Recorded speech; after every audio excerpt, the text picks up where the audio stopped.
আসসালামু আলাইকুম বন্ধুরা, স্বাগত আমার এই বাংলা রান্নাঘর উইথ শেরিনার চ্যানেলে। আজকে দেখুন খুব দুর্দান্ত একটা ভালো রেসিপি নিয়ে চলে এসেছি। এই রেসিপিটা কিন্তু সবার প্রিয় কিনা জানি না, কিছু কিছু মানুষের প্রিয়। আর এই রান্নাটা দেখার জন্য আপনাদের অনুরোধ রইল, প্লিজ প্লিজ প্লিজ আমার চ্যানেলটাকে দেখবেন, শেয়ার করবেন, কমেন্ট করবেন, আর প্লিজ সাবস্ক্রাইব করবেন। বন্ধুরা, আপনারা যদি সাবস্ক্রাইব না করে কে করবে বলুন? আপনারাই বন্ধু হয়ে থাকলে তারপরেই তো আমরা এগোতে পারবো চ্যানেলটাকে, না হলে তো আমরা এগোতে পারবো না। আমরা যদি প্রত্যেকের উপকার করি তাহলে আমরা অনেক দূর এগিয়ে যেতে পারবো। আর বিশেষ করে আমি যে চ্যানেলটাই দেখি, আমার চোখে যেটাই পড়ে সেটা যদি সাবস্ক্রাইব আমার চ্যানেলে না থাকে, আমি প্রত্যেককে সাবস্ক্রাইব করি। এটা কিন্তু আমি অবশ্যই করি, আমার কথাটাকে বিশ্বাস করবেন প্লিজ। আমি যে চ্যানেলটাই দেখি, আমি প্রত্যেক চ্যানেলটাকে, নূতন চ্যানেল সবটাই আমি সাবস্ক্রাইব করি। নূতন বলে কি জানি না, ছোট বড় সব চ্যানেলটাই আমার চোখের সামনে যে চ্যানেলটাই আসে, আমি ইউটিউব দেখতে দেখতে সবটাই সাবস্ক্রাইব করি। তা আমি সবার প্রথমে পেঁয়াজ লাল করে নিয়ে আদা রসুন বাটা দিয়ে তারপরে আমি মাংসটা দিয়ে দিলাম। দেওয়ার পরে তারপরে আমি লবণ, হলুদ আর এটা কিন্তু কিসের মাংস সিক্রেট রইল, আপনারা যদি বুঝতে পারেন বুঝে নেবেন, না তো বুঝতে পারবেন না। আমি এটা বলছি না আপনাদের সঙ্গে, তবে অন্য কিছু মনে করবেন না। এটা বিফিরি মাংস, মানে গরুর মাংসটা এইভাবে রান্না করছি। আর এইভাবে রান্না করলে কিন্তু খুবই ভালো লাগে। একদম মাংসটা পুরো কষা রান্না করব, কোনো মানে পানি থাকবে না, শুধু একটু তেলের ঝোল থাকবে। আর আমি তেল কম দেই, দেখেছেন তো, এতগুলো মাংসে কট্টুখানি তেল দিয়েছি, খুব বেশি তেল দেই না।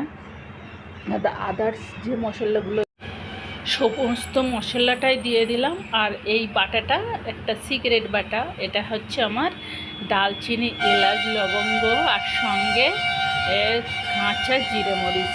এই বাটাটা কিন্তু এই মাংসটায় না দিলে ভালোই লাগে না একদম। আর এটা আমি কিছু কিছু মাংসের ক্ষেত্রে ব্যবহার করি, আমার খুব ভালো লাগে। আর এই যে জিরে মরিচ বাটা, মরিচের একটা বিশাল গুণ আছে।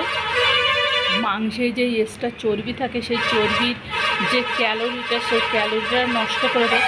ওরে আল্লাহ, আমাদের বাড়ির সামনে এত, মানে রাস্তার ধারে বাড়ি তো, এত গাড়ি ঘোড়ার চাপ, ভিডিও কথা বসাতে গেলে খুবই মুশকিল হয়ে যায়, মানে বসাতেই পারি না। খুব দেখতে পাচ্ছেন তো কত আওয়াজ হচ্ছে, যে আমার কথা বাদ দিয়ে ওই কথাগুলো আপনারা বেশি শুনতে পাবেন, আমার কথাটা শুনতে পাচ্ছেন না।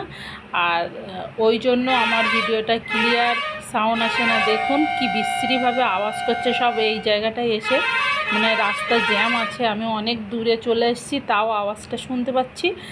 আর মানে আমার রান্নাটা কষানো হয়ে যাচ্ছে, যে পানিটা এক্সট্রা পানিটা বেরিয়েছে, এই পানিটা মরলে তারপর আমি একেবারে পানি দেবো। এটা আমি অনেক সময় ধরে, এখন 10-15 মিনিট ধরে আস্তে আস্তে আঁচে আমি এখন কষতে থাকবো।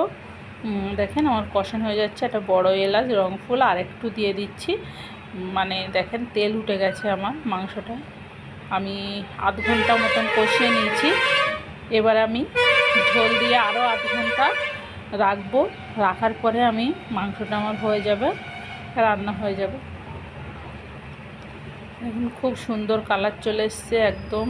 আপনারা অতটা ভালো বুঝতে পারছেন না হয়তো, কিন্তু আমি বুঝতে পারছি খুব সুন্দর একটা ফ্লেভার আসছে, আর স্মেল, মানে আর খেতেও খুব সুন্দর লাগবে, দেখেই মনে হচ্ছে লোভনীয়। এবারে আমি, খুব সুন্দর কালার চলে এসছে। আমি মাংসটা কিন্তু এরকম কষা কষাই রাখবো।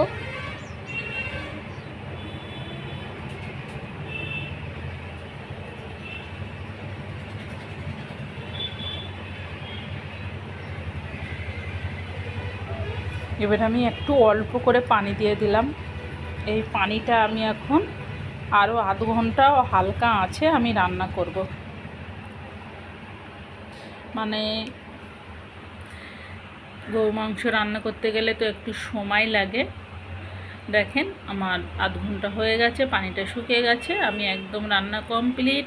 আমি এইভাবেই রাখবো, রান্নাটা একদম কষা থাকবে। আর উপর দিয়ে একটু মরিচ ছড়িয়ে দিয়ে নামিয়ে নেব। আর একটু বিরিয়ানির মশলা বাড়িতে যেগুলো গুঁড়ো করা থাকে ওইটা আমি একটু দিয়ে দিলাম, যাতে স্বাদটা আরও সুন্দর আসে। আমার রান্নাটা হয়ে গেছে। কড়াটা কালো বলে আপনারা ভাববেন না কি, এই কড়াটা না আমার পুরনো গ্রামের কড়া, ওই জন্য অত কালো। আল্লাহ হাফেজ।